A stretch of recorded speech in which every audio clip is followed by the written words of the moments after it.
This guy happens all over. He's great. Please give it up for Mr. Aaron Decker.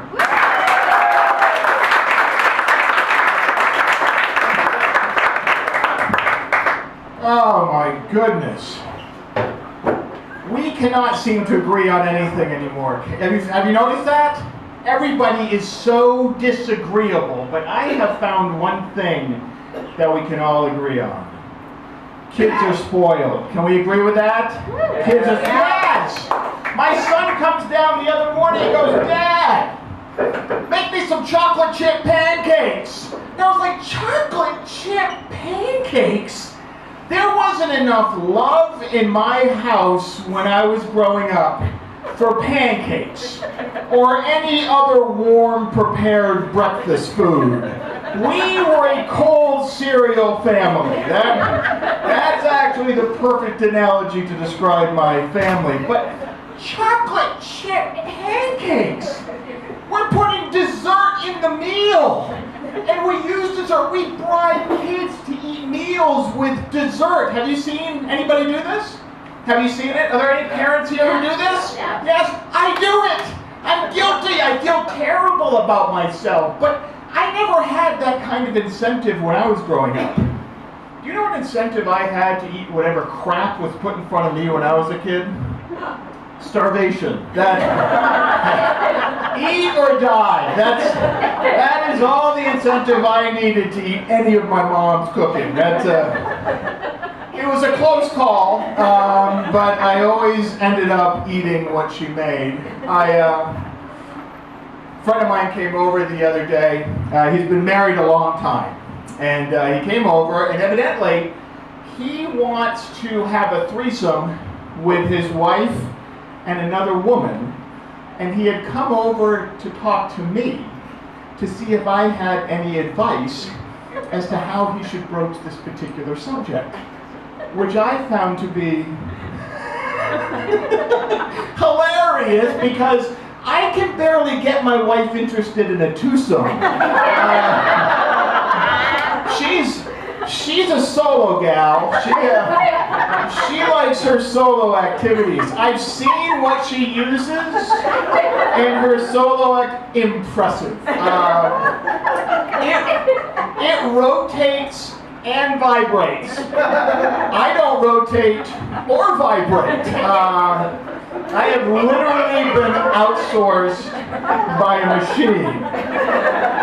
But that's like the quintessential male fan. Is that right, guys? You want to have two women at the same time? I have no urge to have that. None. I routinely disappoint my wife sexually.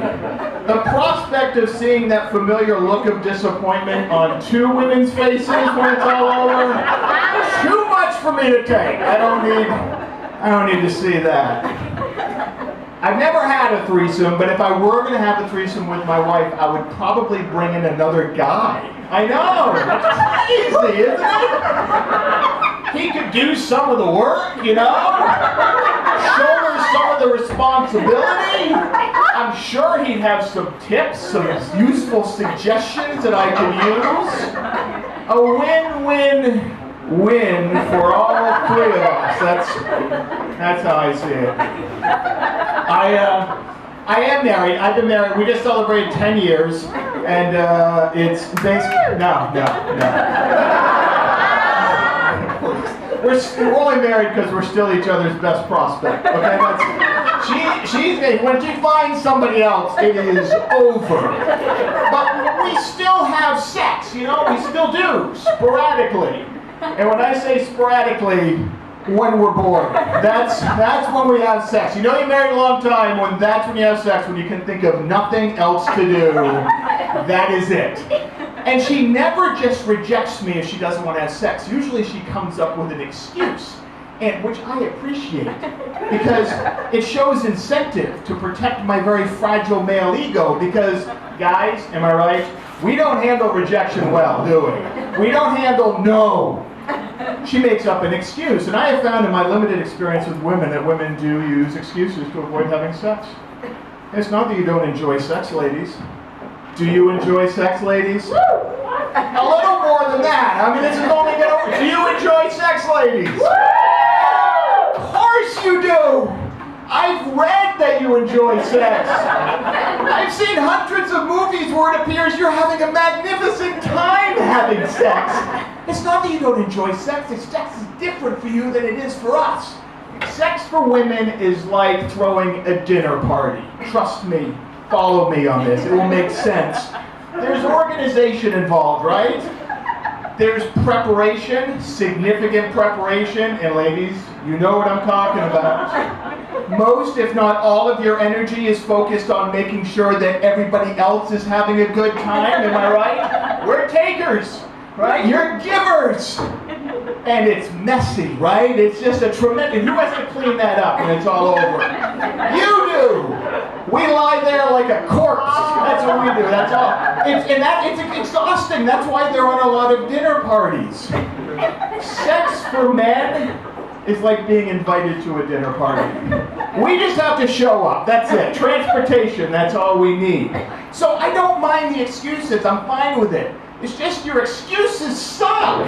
They're terrible. I want to take this opportunity to review some of the excuses that I've heard in my lifetime, okay? I have a headache. Anybody ever heard that one? Guess what? Don't care. Your head does not need to be involved in this particular process. It's nice. I like it. It feels really good. I'm aiming for another part of your body entirely. I have a cold. I don't feel well. We'll risk it, okay? Every man will risk exposing himself to a contagious illness if he's going to get laid. The most popular one, though, I think we all know where I'm going here, right? I'm what? I'm tired. Well, guess what? I'm quick. I am so fast. It's embarrassing. I am the perfect man to have sex with if you just want to get it done. And honestly, ladies, you are overestimating the importance of you being fully conscious throughout the process. I don't know about other guys, but I'm willing to accept various levels of semi-consciousness in order to have sex. My wife did come up with one excuse that was perfect, and I don't know if I should share it with you. Do you want to know what it was? You want to know? Okay. Yeast infection. I know! I don't even know what it is, actually. It just sounds disgusting. If you use that excuse, ladies, you will not hear from us for 5 to 7 days. Thank you very much. I'm Aaron Decker.